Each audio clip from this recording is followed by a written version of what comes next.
এই বক্তব্যকে আশাবাদী মনে করছি না। যথাযথ মানে তদন্ত হচ্ছে না বা খুনিকে ধরার ব্যাপারে মানে বিস্তারিত খোলাসাভাবে কিছু বলছে না। গড়িমসি একটা ভাব আমার কাছে মনে হচ্ছে। তা আমরা চাই আরো স্বচ্ছভাবে খুব শক্তভাবে তদন্ত করে এই যে শরীফ ওসমান হাদি ভাইকে যে গুলি করছে সে মাত্র শুধু শুট করছে, কিন্তু এর পিছনে যারা বড় বড় রাঘব বল আছে এই রাঘব বলদেরকে জনতার সামনে এনে আইনের আওতায় এনে জনতার মুখোমুখি বিচারের মুখোমুখি করতে হবে, এটাই আমির দাবি। রাঘব বল বলতে যারা আছে তদন্তকারী সংস্থা এটা বের করবে, কারা আছে আমরা তো আর জানি না, যে কেউ থাকতে পারে।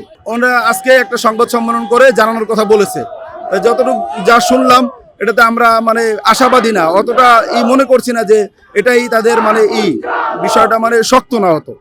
এখানে আমাদের গতকালকে ছিল সকাল থেকে রাত 12টা পর্যন্ত, কালকে আবার স্থগিত করে আবার আজকে 28 তারিখ দুপুর 2টা থেকে শুরু করছে। প্রথম ছিল 11টা নাগাদ, এখন আবার ওই ইয়ার কারণে দুপুর 2টা থেকে শুরু হবে আর কি অবস্থান কর্মসূচি। ঢাকা অবরোধ এবং আপনার 8টা জেলা মানে 8টা বিভাগওয়ারি আজকে অবরোধ কর্মসূচি ডাকা হয়েছে ইনকিলাব মঞ্চের পক্ষ থেকে।